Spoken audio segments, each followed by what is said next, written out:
বন্ধুরা, আমি আবার চলে এলাম একটা নতুন রেসিপি নিয়ে। এই দেখো, সোয়াবিন নিচ্ছি আমি এক বাটি, কিছু কম। আমি সোয়াবিনের পকোড়া বানাবো আজকে। চলো, কড়াইয়ে গরম জল আমি চাপিয়ে রেখেছিলাম, দিয়ে দিলাম গরম জলে সোয়াবিনটা একটু সেদ্ধ হতে। একটু সেদ্ধ হোক।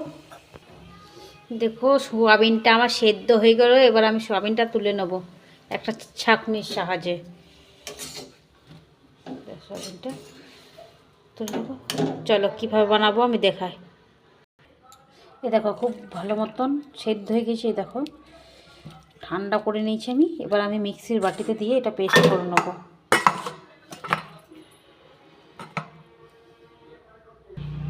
দেখো, আমার সোয়াবিন পেস্ট হয়ে গেছে, খুব সুন্দর।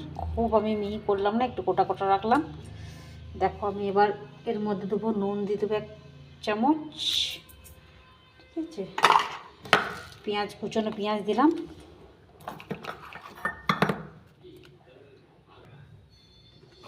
হলুদ দিয়ে দিলাম একটু কালারের জন্য। হালকা জিরে ধনে দিলাম পাউডার। আর একটু ঝাল লঙ্কা গুঁড়ো দিলাম, ঝাল ঝাল হওয়ার জন্য। কাঁচা লঙ্কা কুচিও দিতে পারে। কর্নফ্লাওয়ার দিয়ে দিলাম আমি 2 চামচের মতন। বেসন দিয়ে দেবো 2 চামচের মতন।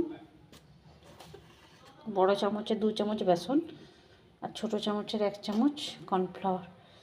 এবার একটু ভালো করে মেখে নেবো আমি, জল দেবো না। একটু খাবার সোডা দিয়ে দিলাম। দেখো, আমার মাখা হয়ে গেছে। আর একটু মাখবো জল দিয়ে। তার আগে আমি 1 চামচ চিনি দিয়ে দিলাম। 1 চামচ, বড় চামচের চিনি দিলাম। একটু মিষ্টি মিষ্টি ভালো লাগবে। আর বেশি জল দেবো না আমি। চামচের 2, 3 চামচ আর একটু জল দিলাম। ভালো করে এবার মেখে নেব। এই দেখো, আমার মাখা হয়েছে খুব সুন্দরভাবে। আমি কড়াইটাও বসিয়ে দিয়েছি। কড়াইয়ে তেলও দিয়ে দিলাম, গরম হোক একটু। গরম হওয়ার পর পকোড়িটা ছাড়বো। আমার তেল খুব ভালো মতো গরম হয়ে গিয়েছে। আমি এবার পকোড়ি গেলে একটা একটা করে ছেড়ে দেবো।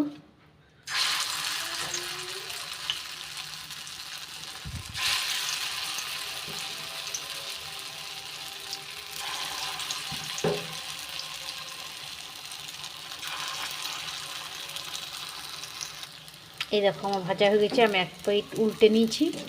আমি এবার তুলে নেবো, বাকিগুলো ছেড়ে দেবো।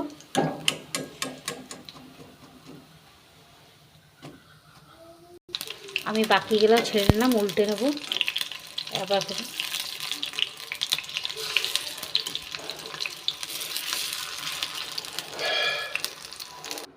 এই দেখো, রেডি আমার সোয়াবিনের পকোড়া। কত সুন্দর হয়েছে দেখুন। আমি একটা ভেঙেও দেখাচ্ছি। তার আগে আমার চ্যানেলটাকে লাইক এবং সাবস্ক্রাইব করে দেবে, একবার শেয়ার করে দেবে। এই দেখুন।